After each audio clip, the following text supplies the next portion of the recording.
If I would ask you to name the wealthiest people in the world, who would come to your mind first? Elon Musk? Jeff Bezos? Or how about Mark Zuckerberg with a net worth of $57 billion? He is not having his best days lately since Facebook stock plummeted so dramatically. Regardless, it's easy to calculate these people's net worth. All you have to do is take a look at what percentage of the companies they have found they own and what is the capitalization of that company. The only problem with that wealth is that it's only on paper and you can't instantly turn it into hard cash. Theoretically, it's possible, but in reality, it's way more difficult than you imagine, because when investors realize that the founder is massively selling off, that would push investors to lose confidence in the company. The world is filled with millionaires and billionaires, but they don't often display their wealth to the public. Take Peter Thiel for example. He is known to be a billionaire. At the end of the day, he has built PayPal, was the first angel investor on Facebook, and helped the company to go public and become an icon of Silicon Valley. However, Forbes estimates his net worth at around $2 to $3 billion until it was leaked that he has used Roth IRA to turn $2,000 into $5 billion tax-free cash. On top of his known net worth, it seems like he has been hiding another $5 billion. And that's a small example. At least $11.3 trillion is held offshore, according to a 2020 study. That's why the end goal of any tech billionaire is to sell their shares and turn them into cash, like Bill Gates did back before the dot-com bubble crashed, or Travis Kalanick when existing Uber. The challenge is to sell before everything crashes, when prices are at their peak, and not too early to maximize your profits, and that's exactly what billionaires have been doing lately. Everyone from Bill Gates to Elon Musk to Zuckerberg has been massively selling their stocks in the last few months. So that raises a few questions. Why are these billionaires selling their shares now? Are we on a brink of another crash? And if that's the case, how bad will the crash be?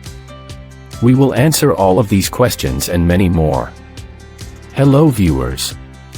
Steven here, and I welcome you to this channel where we talk about investing, business, and finance.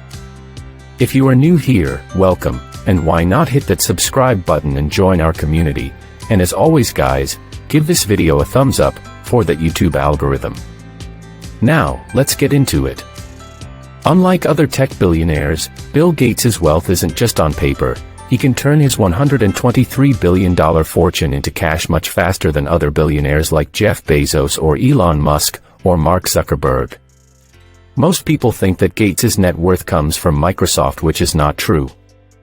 Yes, he made his fortune through Microsoft, but he quickly diversified his portfolio. Microsoft today makes up around 1% of his entire portfolio. One of his biggest and best position is in Berkshire Hathaway. He owns at least 54 million shares of the company, which amount to around $11.2 billion. Berkshire Hathaway is a holding company that invests in multiple different companies such as Apple, Bank of America, IBM, General Motors, and Goldman Sachs, and owns entire other companies like Geico or Duracell.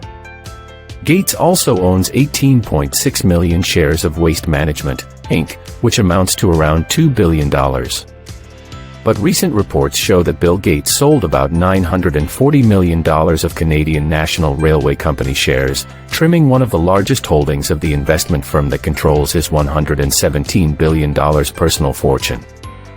He also sold his entire stake in Grupo Televisa, a Mexican multimedia mass media company. Alphabet is another stock that the billionaire got rid of entirely in the first quarter of 2022. The analyst noted that the firm's search and cloud business saw healthy growth, but YouTube advertising revenue missed consensus estimates for 3 consecutive quarters, with headwinds looking set to continue into the next quarter. During the pandemic, the stock price doubled, reaching $2,978 per share in November 2021, so it seems like Gates sold his shares at the right time, since the stock is down by over 20% since then. Another company that he has sold off his entire stock is Canadian Pacific Railway Limited. Right before Microsoft went public, Gates owned around 49% of the company. If he didn't sell his stocks back then, his net worth would be today around $1 trillion or $1.5 trillion when Microsoft's valuation rose to $3 trillion at the peak of the pandemic.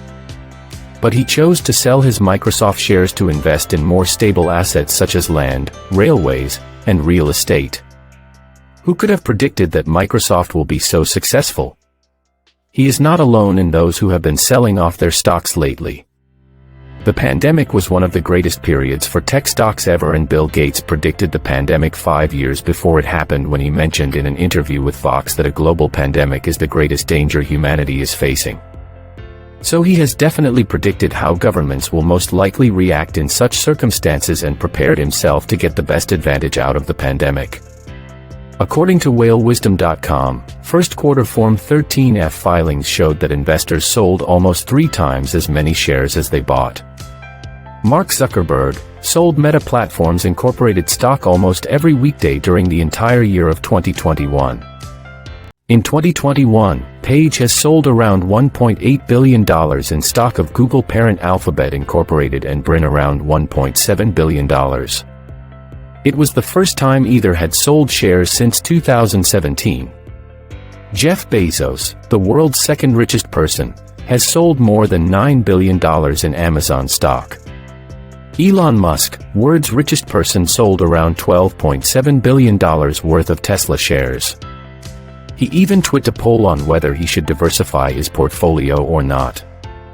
America's billionaires have sold $42.9 billion in stock this year, more than doubling their $20.2 billion total in 2020, according to the Bloomberg Billionaires Index. That's much more than the $6.6 billion they have sold in 2019 or $7.2 billion in 2018. Timing the market is of course almost impossible because the number of factors that influences the market are sometimes difficult to track. Who could have known that the moment the pandemic reached the US, the S&P 500 would drop by over 30%? But the last 2 years have been so unique that tech billionaires couldn't just keep watching their stocks rise so much without cashing out. The only problem was that no one knew for sure to what extent the Fed is going to go before it raises the rates. The massive sell-off began back in 2021 when concerns about inflation have been rising. By the end of the year, investors already dumped some stocks like Netflix, and many exited their positions, but the Fed hung on a little longer to the 0% interest rate. However, beginning of March 2022, the Fed made it clear that it was going to crash the market and bring it down together with inflation, and since then, anyone who doubted the future also began massively selling off whatever they could before everything crashes further, which is exactly what happened. The sell-off is probably over, but stocks will most likely keep declining for a little longer. Especially when a recession is expected, since Fed policymakers said they expect interest rates to climb to around 3.4% by the end of this year, up from the 1.9% they were projecting in March. A rise in interest rates makes future cash flow less valuable, which lowers the overall value of companies, especially tech companies that are focused on bringing cash in the future. I am not sure if the Fed's plan to keep hiking the rates will fix inflation, since inflation is driven by other factors like rising energy prices due to Russia's invasion of Ukraine and supply chain problems, but it seems like the Fed wants to lower the demand to the point where it matches supply. But not everyone agrees with the Fed's policy, since the focus should be on fixing the supply chains and not crashing the demand. I guess we will have to wait and see how everything will unfold. Thanks for watching and see you at the next one.